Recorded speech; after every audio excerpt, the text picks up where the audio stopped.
जिस स्थान पर विराजमान श्री खेड़ापति हनुमान जी महाराज,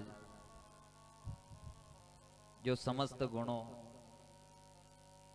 को अपने हृदय में रखते हैं, गुणों के सागर है, ऐसे श्री हनुमान जी महाराज को प्रणाम करते हैं।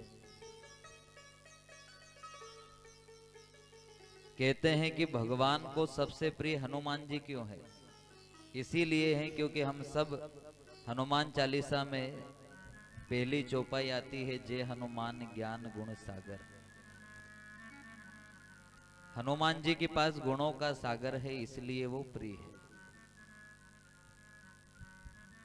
और भगवान कहते हैं कि मैं रूप रंग नहीं देखता हूं, गाड़ी बंगला नहीं देखता हूं, मैं केवल गुण देखता हूं।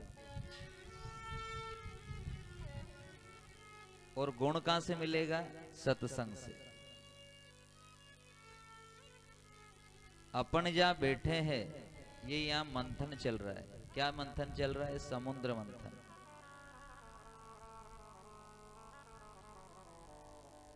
इसमें ऐसा नहीं सोचना कि ऊपर बैठे वो बड़े हैं कि अपन छोटे हैं। नहीं, अपन सब एक ही है और बीच में है सागर, ये भागवत कथा। जब इसका मंथन चलता रहेगा 3 घंटे तक, तो इसमें से गुण प्रकट होते जाएंगे। क्या प्रकट होते जाएंगे? गुण। और पहले दिन से ही आपको कहा है कि आप भागवत पांडाल में जब पधारो आप, तो ये भाव लेके आओ, क्योंकि भगवान कहते हैं कि मेरे दरबार में भक्त जो भाव लेकर आवेगा, मैं उसको वैसा फल दे दूंगा। तो यहाँ भाव क्या लेके आना है? यहाँ ये भाव लेके आना है कि मेरा भाव सुधर जाए। क्या भाव लेके आना है? मेरा भाव सुधर जाए, ये भाव लेके आना है।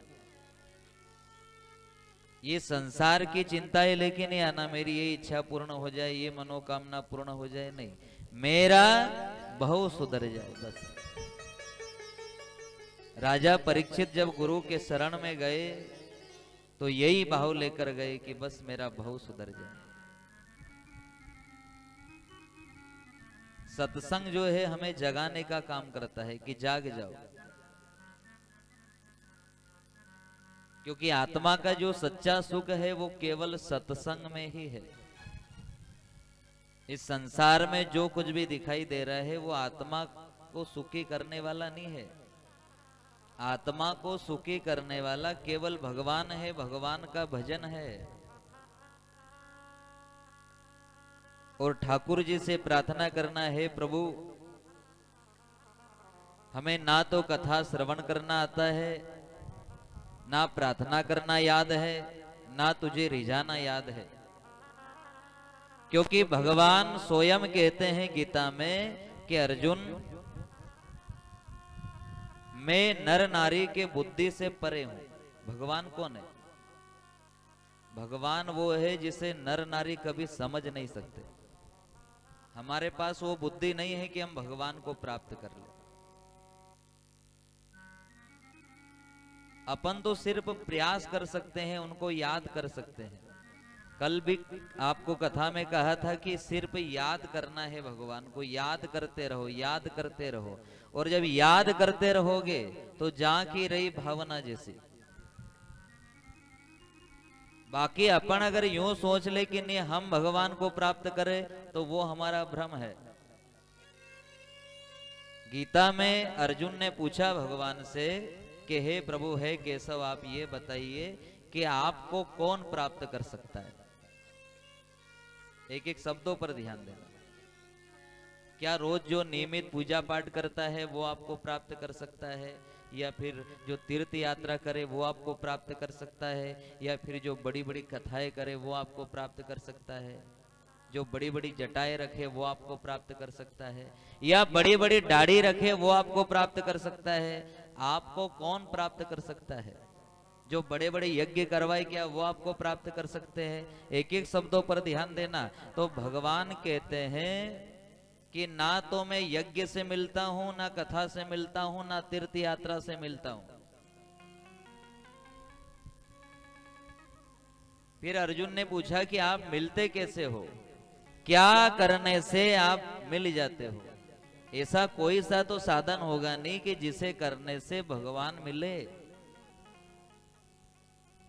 तो भगवान कहते हैं कि ऐसा कोई साधन नहीं है जिसे करने से मैं मिल सकूं। ध्यान देना, भगवान कहते हैं कि मैं तो उसे ही मिल सकता हूं जिस पे मैं स्वयं कृपा करता हूं।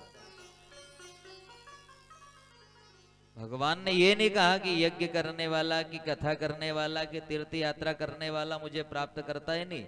जिस पे मैं कृपा करता हूं वही मुझे प्राप्त करेगा। फिर अर्जुन ने पूछा कि जब आप कृपा करते हो वो आपको प्राप्त कर सकता है, तो आप किस पे कृपा करते हो? तो भगवान कहते हैं मैं तो सब पे कृपा करता हूं। देखो समझना कथा को, क्या कह रहे भगवान? भगवान कहते हैं कि मुझे वही प्राप्त कर सकता है जिस पे मैं स्वयं कृपा करता हूं। और फिर जब अर्जुन ने पूछा कि आप कृपा किस किस पे करते हो, तो भगवान कहते हैं मैं तो सब पे कृपा करता हूं, हर जीव चराचर पर। लेकिन मेरी वो कृपा का रस हर किसी के पास पहुंचता नहीं है।